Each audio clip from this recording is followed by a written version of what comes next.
Hey everybody, today we are talking about Strange Sally Diamond by Liz Nugent.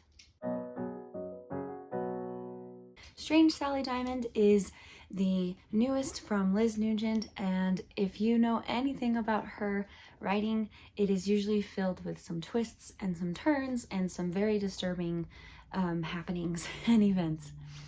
If you've seen any of my videos before, you probably know that I have done a couple of book reviews of her books before, one of them being one of my favorites, which is Lying in Wait, which I will always recommend for people to read if they are looking for a really good novel with a lot of twists, and it's also just very complicated, and the more that gets revealed, the more you're like, what? And I just love it. The other one is Little Cruelties, and that is about three brothers who all are pretty awful. There's one that you think is actually pretty okay, but then the more you learn, the more you realize that they're all pretty much terrible people and not very good family members to each other either. And especially one is very, very mean towards his brothers. That one was really good too.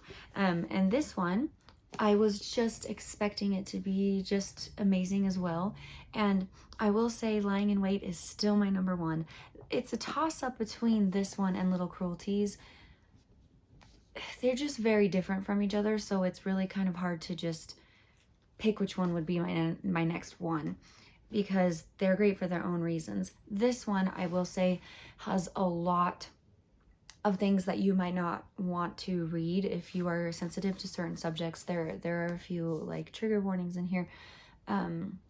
There's kidnapping, there's like mental illness brought from past traumas, there's rape, but it is done in, it's not like when it's more talked about after the fact rather than like giving details about it actually happening. There's no like actual like explicit scene about it. If it wasn't in the book, then the book wouldn't work, but it does it in a way that's kind of like off camera, and so it's not super in your face. So I appreciated that because it didn't go too far in on that aspect of it. Very impactful for our main character, Sally Diamond. She is an adult living still with her dad, but then her dad passes, and so she tries to dispose of the body, but the way she disposes of it makes people think that that was very odd of her, and they almost think that she killed him because it seemed very odd. She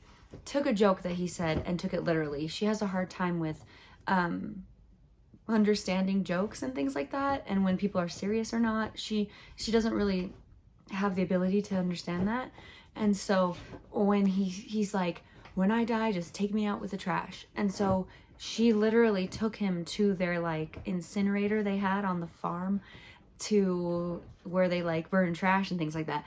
And she tried to burn his body, and of course it wasn't meant, it's not the same as be like, you can't cremate the body in that way. It's not hot enough. So it, like, people figured out that something was wrong, and so then they're like, why would she do that? And she tries to explain, and then the police get involved because they're like, this is not a normal disposal of a body. You actually have to report deaths and stuff, and it's like illegal to not report it properly.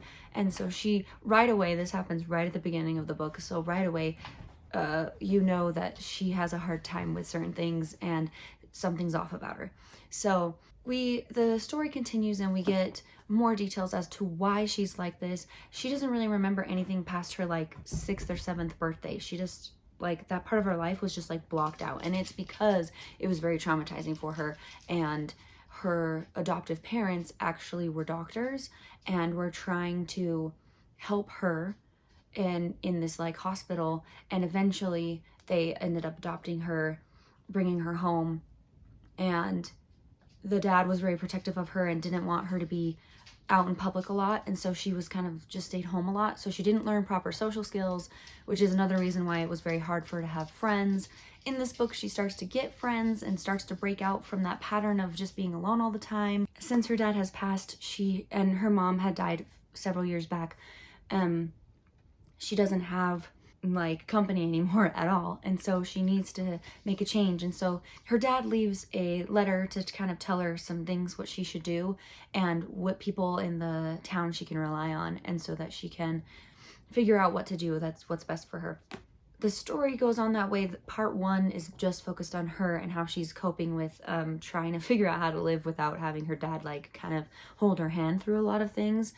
Part 2, we get introduced to a new character, and this character's name is Peter.